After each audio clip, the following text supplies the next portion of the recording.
اللہ کی رحمت سے دور ہوئے، صرف اور صرف ان کی قبر کو بنانے کے لیے، ان کی سیاست کو بنانے کے لیے، ان کی لیڈری کے لیے اتنی نے اپنے آخرت کو داؤ پہ لگایا، اپنے وقت کو داؤ پہ لگایا، اللہ کی رحمت سے دور ہوئے، اللہ کی بخشش سے دور ہوئے، سحری کے وقت، افطاری کے وقت، معزز ایام میں یہ سارا دن اپنے اپنے لیڈروں کے دفاع میں لگے رہتے ہیں۔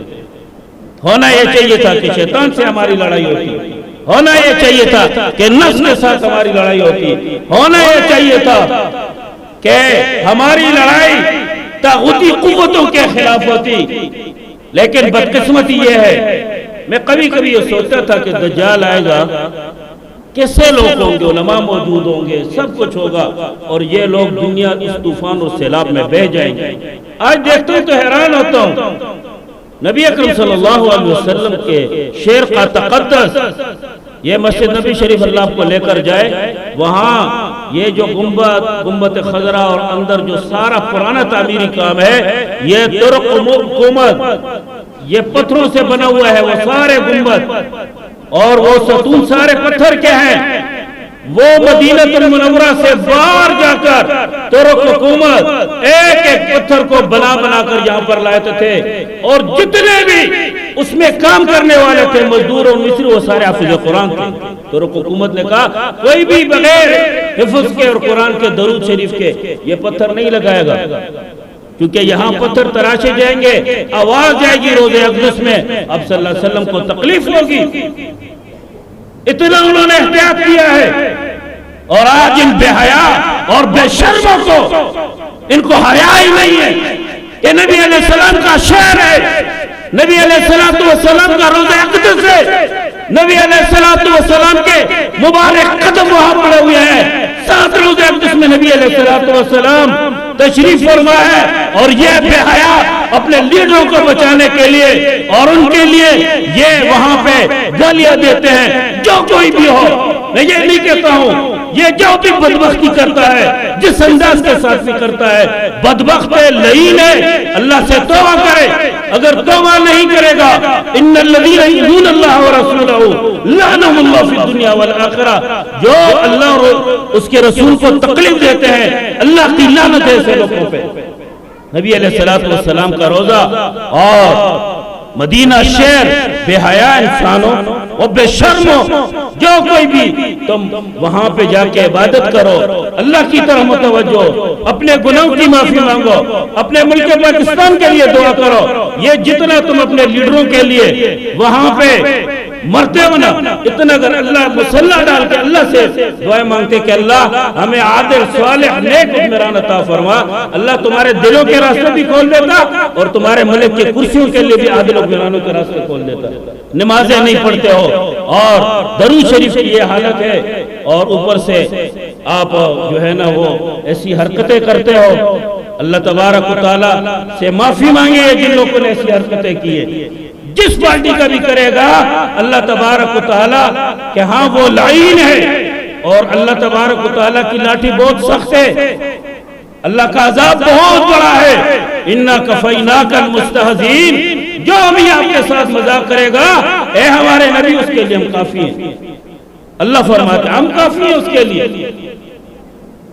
ایک آدمی تھا مکہ مکرمہ میں، نبی علیہ السلام کے شان میں یہ گستاخی کرتا تھا کہ یہ مجنون ہے۔ اللہ نے سورہ قلم میں اس کی 10 خباثتیں ارشاد فرمائی، وَلَا تُطِعِ الْمُكَذِّبِينَ وَدُّوا لَوْ تُدْهِنُ فَيُدْهِنُونَ وَلَا تُطِعْ كُلَّ حَلَّافٍ مَّهِينٍ هَمَّازٍ مَّشَّاءٍ بِنَمِيمٍ مَّنَّاعٍ لِّلْخَيْرِ مُعْتَدٍ أَثِيمٍ عُتُلٍّ بَعْدَ ذَلِكَ زَنِيمٍ۔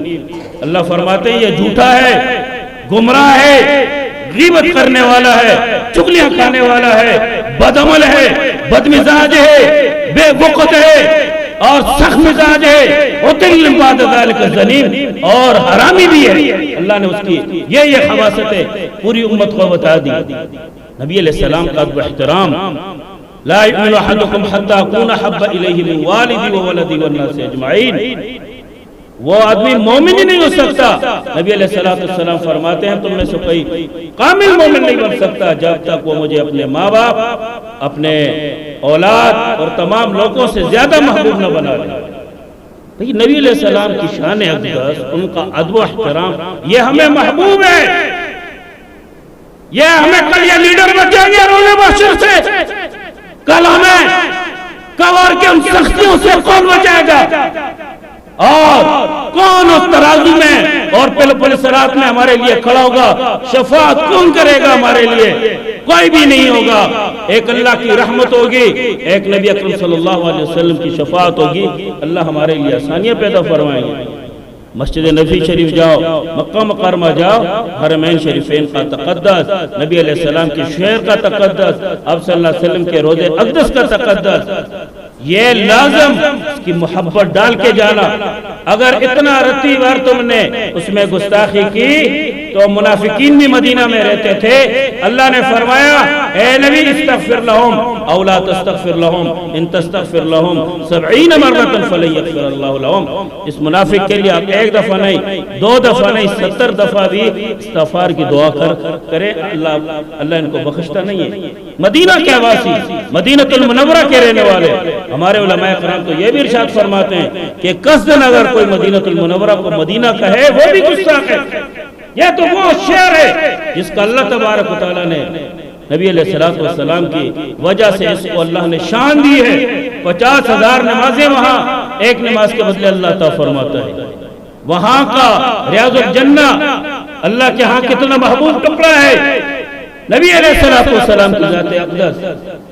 اگر میں اس پہ گفتگو کروں پورے گھنٹوں گزر جائیں گے۔ میرے واجب الاحترام بزرگوں، نبی علیہ السلام کی محبت، رمضان شریف کا مہینہ، اور یہ سارے ہم نے بکواسات میں، لغویات میں گزار دیا ہے ایک دوسرے کے لیڈروں کو بچانے کے لیے۔ یہ دن قیامت تمہارے لیے ان کا کیا ہوگا؟ کیا تم ٹھیکیدار ہو کہ پاکستان میں یہ اور وہ ہے؟ 70 سال سے 75 سال سے تمہارے لوگوں کا یہی دماغ ہے۔ اللہ ہمیشہ تمہیں چوروں ڈاکوؤں پہ تمہیں وہ تم پہ مسلط کرتے اور تمہاری زندگی ہوگی۔ اگر اللہ کی طرف متوجہ ہو جاؤ، اللہ تبارک و تعالیٰ سے گناہوں کی معافی مانگو اور اللہ سے نیک صالح حکمران مانگو، رب العالمین عطا فرما کر دیں گے۔ ان کے لیے، ان کے ناموس کے لیے ایک اندر سے خواصت ہے، نہ نبی علیہ السلام کی شعر کا تقدس، نہ آپ صلی اللہ علیہ وسلم کے نام کا تقدس، نہ حرمین شریفین کا تقدس۔ وہاں بھی تم جا کے وہی حرکت ہے جو تمہاری پاکستان میں ہے۔ اللہ کے حبیب خفا ہوتے ہیں، ناراض ہوتے ہیں۔ اللہ ہمارے حال پہ رحم فرمائے۔ وآخر دعوانا الحمدللہ رب العالمین۔